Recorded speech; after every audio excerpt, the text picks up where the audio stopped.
Hello વિદ્યાર્થી મિત્રો last લેક્ચરમાં એટલે કે લેક્ચર નંબર 2 માં આપણે ગ્રાફની મદદથી કોઈ પણ વિધેય સતત છે કે નહીં તે કેવી રીતે નક્કી કરી શકાય તે જોયું હતું. પરંતુ વિદ્યાર્થી મિત્રો દર વખતે દરેક વિધેયનો ગ્રાફ ડ્રો કરવું આપણા માટે પોસિબલ હોતું નથી. તો તેવા સમયે વિધેયની સાતત્યતા કઈ રીતે નક્કી કરી શકાય? તો તેવા સમયે વિદ્યાર્થી મિત્રો તમારે શું કરવાનું? તો એ વિધેયની જે મેથેમેટિકલ ડેફિનેશન છે એ ડેફિનેશનની મદદથી તમને જે વિધેય આપવામાં આવ્યું છે તે સતત છે કે નહીં તે તમારે નક્કી કરવાનું. તો વિદ્યાર્થી મિત્રો આ જે મેથેમેટિકલ ડેફિનેશન શું છે અને તે કેવી રીતે મેળવાય તે આજે આપણે આજના લેક્ચરમાં જોઈશું. તો વિદ્યાર્થી મિત્રો આપણે શું કરીશું?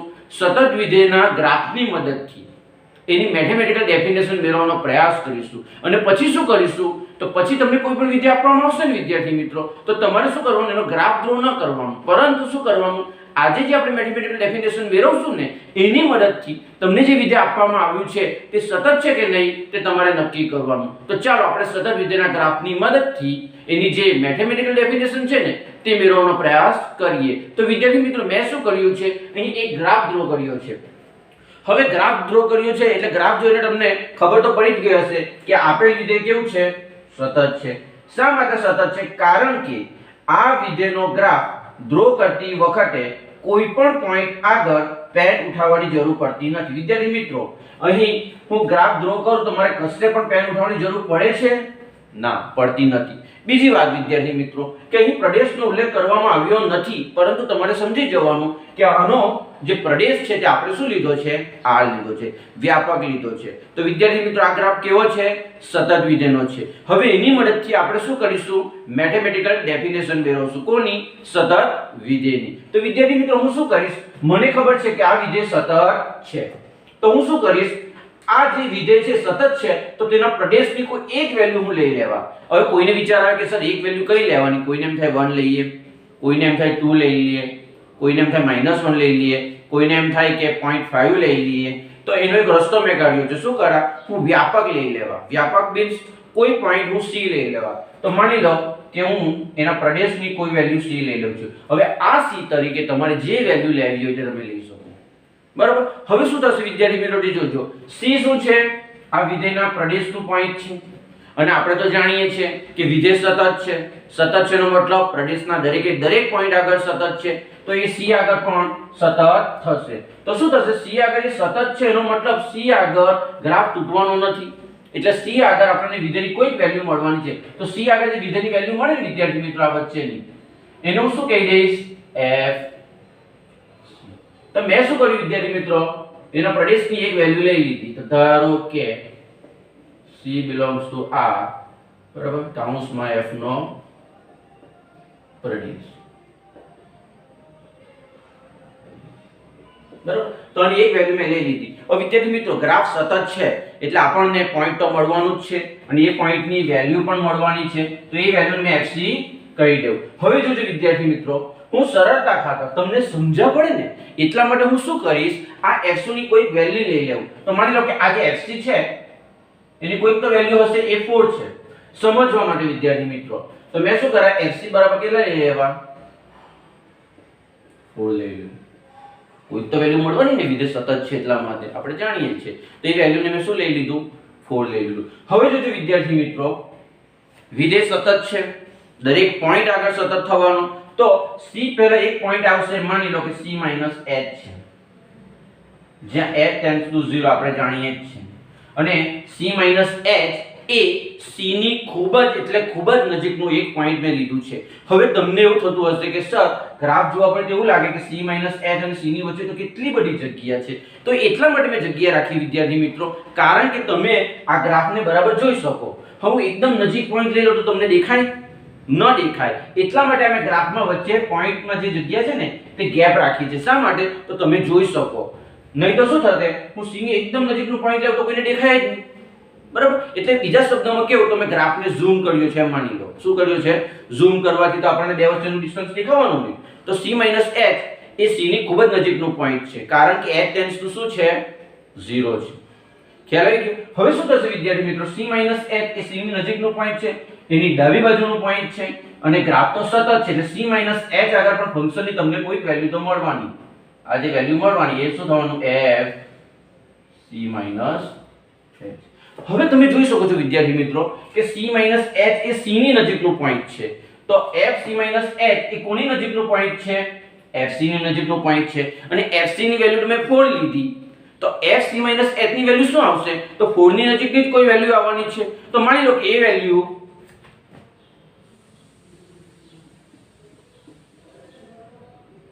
એ શું છે? નજીકની છે ને, એટલે 3.999 હું ઇન્ફિનિટી વખત 9 લઈ લઉં. આટલી નજીક વેલ્યુ છે તમારે માની લેવાનું. ખ્યાલ આવી ગયો વિદ્યાર્થી મિત્રો? શા માટે? કારણ કે fc h એ 4 ની નજીકનું પોઈન્ટ છે અને 4 ની નજીકનું પોઈન્ટ છે જેની વેલ્યુ એપ્રોક્સિમેટ આ પ્રકારની કોઈ આવશે. બરાબર. ચાલો ત્યારબાદ આપણે શું કરીએ તો એની જમણી બાજુનું પોઈન્ટ લઈ લઈએ. h ટેન્ડ્સ ટુ 0 હું સાફ કરી નાખું છું. ચલો c h લઈ લીધું. જે h ટેન્ડ્સ ટુ 0 છે તમને ખબર જ છે અને c h શું છે? તો c ની નજીકનું પોઈન્ટ છે પરંતુ જમણી બાજુ છે એટલે c h એ c કરતા મોટો કોઈક સંખ્યા હશે. એટલો બધો મોટો નહીં, એકદમ નજીકનો અને મોટી સંખ્યા હશે. હવે વિદ્યાર્થી મિત્રો ફરીથી ગ્રાફ સતત છે એટલે શું થાય? તો મને c h આગળ બી ફંક્શનની વેલ્યુ મળશે. તો આ c h આગળ ફંક્શનની જે વેલ્યુ મળે તેને હું f c h કહી દઉં. તો વિદ્યાર્થી મિત્રો તમે જોઈ શકો છો કે c h એ c ની ખૂબ જ નજીકનો પોઈન્ટ છે. ફરીથી એકવાર કહું છું, વચ્ચે તમને ડિસ્ટન્સ દેખાતું હશે એટલા માટે કે તમે ગ્રાફ બરાબર જોઈ શકો. ચાલો બાકી ખૂબ જ નજીકનું પોઈન્ટ છે તો f c h છે ને તે પણ શું થશે? f c ની ખૂબ જ નજીકનું પોઈન્ટ થઈ જશે. હવે f c ની વેલ્યુ કેટલી છે? 4 છે. તો f c h શું છે? એની નજીક છે પરંતુ એના કરતા મોટી કિંમત છે, આપણે જોઈ શકીએ છીએ. તો એની વેલ્યુ હું શું લઈ લેવા? તો એના કરતા મોટી છે ને 4 કરતા, તો માની લે કે એ વેલ્યુ 4.0000 ઇન્ફિનિટી વગર 0 અને 1 છે. તો વિદ્યાર્થી મિત્રો મેં શું કર્યું?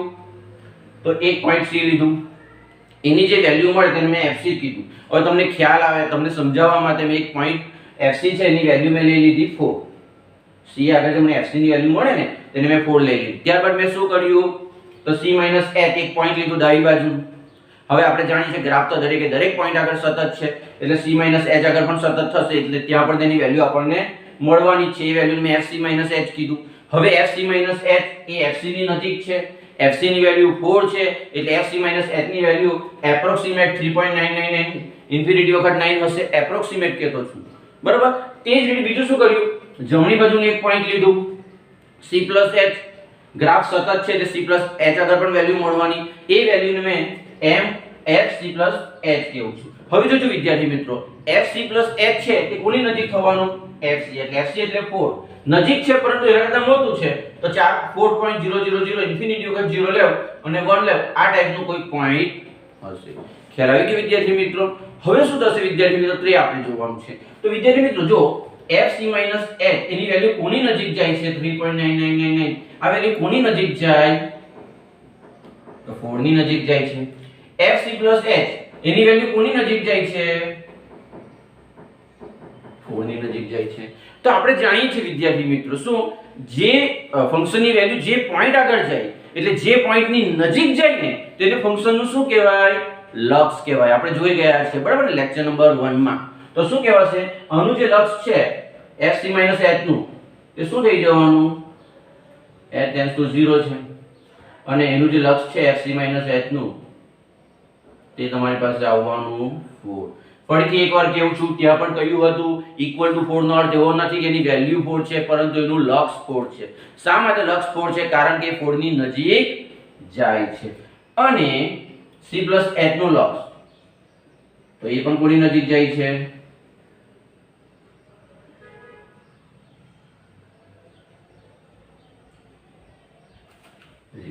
તો વિદ્યાર્થી મિત્રો અહીં તમે જોઈ શકો છો, શું જોઈ શકો છો કે વિધેય સતત છે માટે તમને fc ની value limit h tends to 0 fc h ની વેલ્યુ અને limit h tends to 0 fc h any value means લક્ષ વેલ્યુ નહીં બોલવાનું પણ લક્ષ કહેવાનું. તો આ ત્રણે ત્રણ તમને કેવા મળ્યા? સરખા મળ્યા. શા માટે સતત સરખા મળ્યા વિદ્યાર્થી મિત્રો? કારણ કે આ જે ગ્રાફ છે તે કેવો છે? સતત વિધેયનો ગ્રાફ છે. એટલા માટે આ ત્રણ ત્રણ વેલ્યુ તમને કેવી મળી? સરખી મળી. તો આપણે એવું લખી શકીએ તો therefore so f a x બરાબર c આગળ સતત છે ડબલ ઇમ્પ્લાઇઝ કારણ કે ડબલ ઇમ્પ્લાઇઝ નો અર્થ એવો થાય કે બંને બાજુ સાચું છે શું થશે તો limit at tends to 0 f of c minus h equal to limit at tends to 0 f c plus h equal to f c થાય બરાબર એટલે વિદ્યાર્થી મિત્રો મેં શું કર્યું એક પોઈન્ટ c લીધું ત્યાં ફંક્શનની મેં વેલ્યુ મેળવી પછી એના આગળના પોઈન્ટ આગળ શું કર્યું એ ફંક્શનનું લક્ષ મેળવ્યું પછી એના પછીના પોઈન્ટ આગળ પણ મેં ફંક્શનનું લક્ષ મેળવ્યું બરાબર એ જે લક્ષ છે તે કોની નજીક જાય છે 4 ની એટલે કે fc બરાબર થાય છે બરાબર ને એનું લક્ષ એટલે આ ત્રણે ત્રણ કેવા થઈ જવાના સમાન થઈ જવાના આવું ક્યારે પોસિબલ બન્યું વિદ્યાર્થી મિત્રો તો વિધેય સતત છે ને એટલે પોસિબલ બન્યું તો હવે આપણે કહી શકીએ છીએ કે જો કોઈ વિધેય કોઈ પોઈન્ટ આગળ સતત હોય તો શું થાય તો limit h tends to 0 fc minus h equal to limit h tends to 0 fc plus h equal to fc થાય આ ત્રણે ત્રણ કેવા થઈ જાય સમાન થઈ જાય ખ્યાલ આવ્યો તે જ રીતે વિદ્યાર્થી મિત્રો ઉલટું ડબલ ઇમ્પ્લાઇઝ લખ્યું છે આ ત્રણે ત્રણ સરખા થાય ને તો તમારે સમજી જવાનું કે જે વિધેય તમને f આપવામાં આવ્યું છે ને તે શું છે x બરાબર c આગળ સતત છે c મીન્સ તો તમને પોઈન્ટ કહી દેવામાં આવશે વિદ્યાર્થી મિત્રો કે આ પોઈન્ટ આગળ સતત છે કે નહીં તે ચેક કરો તો તે પોઈન્ટ તમારે લઈ લેવાનું લિમિટનું એક્ઝામ્પલ તો આપણને આવડે જ છે એ એક્ઝામ્પલની મદદથી સતત છે કે નહીં તે તમારે ચેક કરો જો વિદ્યાર્થી મિત્રો હવે આપણને ગ્રાફની જરૂર પડવાની નથી કારણ કે દરેક વિધેયના ગ્રાફ આપણને ખબર હોતા નથી અમુક વિધેય એવા છે જેના ગ્રાફ આપણે ડ્રો કરી શકીએ બધા તો ડ્રો ન કરી શકાય ને તો તેવા સમયે તમારે કોનો યુઝ કરવાનો એટલે વિદ્યાર્થી મિત્રો જ્યારે આપણે એક્ઝામ્પલ ગણીશું ને ત્યારે આપણે ગ્રાફ ડ્રો નથી કરવાના પરંતુ આનો યુઝ કરીશું ખ્યાલ આવી ગયો હવે વિદ્યાર્થી મિત્રો ટેક્સ્ટબુક ની અંદર જે ડેફિનેશન આપેલી છે ને તેના પર જવાનો પ્રયાસ કરીએ એનો મતલબ એવો નથી કે આ ખોટી ડેફિનેશન છે બરાબર પણ પરંતુ આપણે શું કરીશું ટેક્સ્ટબુક ની અંદર જે ડેફિનેશન આપી છે ને એનો યુઝ કરવાના છે બરાબર આ કરો તો પણ ચાલે ખ્યાલ આવી ગયો તો હું શું કરીશ ટેક્સ્ટબુક ની અંદર જે ડેફિનેશન આપી છે ને તે આના પરથી મેળવવાનો પ્રયાસ કરું તો જોજો વિદ્યાર્થી મિત્રો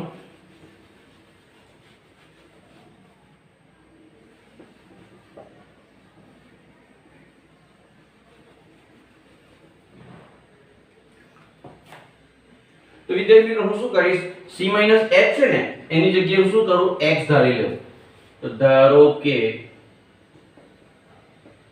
c h equal to x therefore આપણે જાણીએ છીએ h tends to 0 તો x tends to શું થઈ જશે c h ની વેલ્યુ 0 ની નજીક જાય તો x ની વેલ્યુ કોની નજીક જાય c ની નજીક લક્ષમાં આપણે શીખીને આવ્યા જ છીએ બરાબર પરંતુ વિદ્યાર્થી મિત્રો જોજો c h એ c ની કઈ બાજુ છે ડાબી બાજુ છે એટલે તમે તો આના બરાબર x ધારી લીધો તો આ જે x છે તે c ની ડાબી બાજુથી c ની નજીક આવવાનો અને ડાબી બાજુ માટે આપણે જાણીએ છીએ શું લખાય c માઈનસ એટલે હવે શું થશે વિદ્યાર્થી મિત્રો આના બરાબર તો therefore limit h tends to 0 f c minus f equal to limit x tends to c minus f c minus h એટલે શું વિદ્યાર્થી મિત્રો તો એ x થશે એટલે આપણને આનું x માંથી સોલ્યુશન મળી ગયું હવે આપણે શું કરીશું વિદ્યાર્થી મિત્રો તો c h છે ને એના બરાબર આપણે x ધારી લઈશું તો ધારો કે c h equal to x therefore શું થશે વિદ્યાર્થી મિત્રો તો h tends to 0 તો x tends to c h ની વેલ્યુ તમે 0 લેવો તો x ની વેલ્યુ c ની નજીક જાય પરંતુ c h એટલે તો c ની જમણી બાજુ અને આના બરાબર આપણે x લીધું છે એનો મતલબ x એ c કરતા મોટો છે અને c કરતા મોટો છે એટલે c ની જમણી બાજુ છે જમણી બાજુમાં તે શું થશે પ્લસ સિમ્બોલ આવે એટલે x tends to c plus થશે ખ્યાલ આવી ગયો વિદ્યાર્થી મિત્રો કારણ કે જમણી બાજુથી જાય ને c ની નજીક એટલા માટે એટલે હવે શું થશે વિદ્યાર્થી મિત્રો તો therefore limit h tends to 0 f of c plus h equal to limit x tends to c plus f of x થઈ જશે ખ્યાલ આવી ગયો વિદ્યાર્થી મિત્રો તો આનું એક બીજું સ્વરૂપ આપણને મળી ગયું બરાબર. તો હવે શું થશે વિદ્યાર્થી મિત્રો, તો f એ x બરાબર c આગળ સતત હોય તો તમે આ ડેફિનેશન તો લખી શકો, અથવા તમે આવું પણ લખી શકો, અથવા શું limit h tends to 0 f c minus h બરાબર શું લખાય, x tends to c minus, એટલે x tends to c minus આના બરાબર લખાશે f x is equal to limit h tends to x tends to c plus f c plus h એટલે x. એ કોના બરાબર, આના બરાબર, એટલે આના બરાબર મેં આ લખી દીધું, આના બરાબર આ આવી જશે, આપણે સાબિત કર્યું જ છે, is equal to f c. બરાબર. તો આપણને આ એક બીજું સ્વરૂપ મળી ગયું.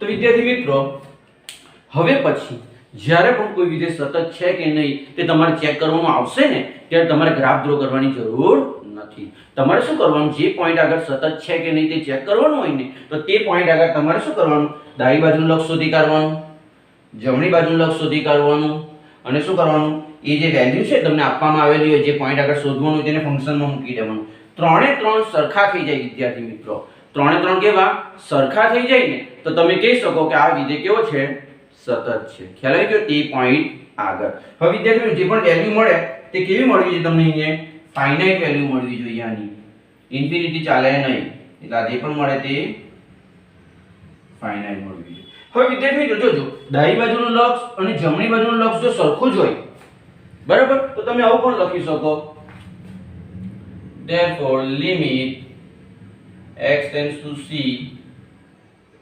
fx equal to x.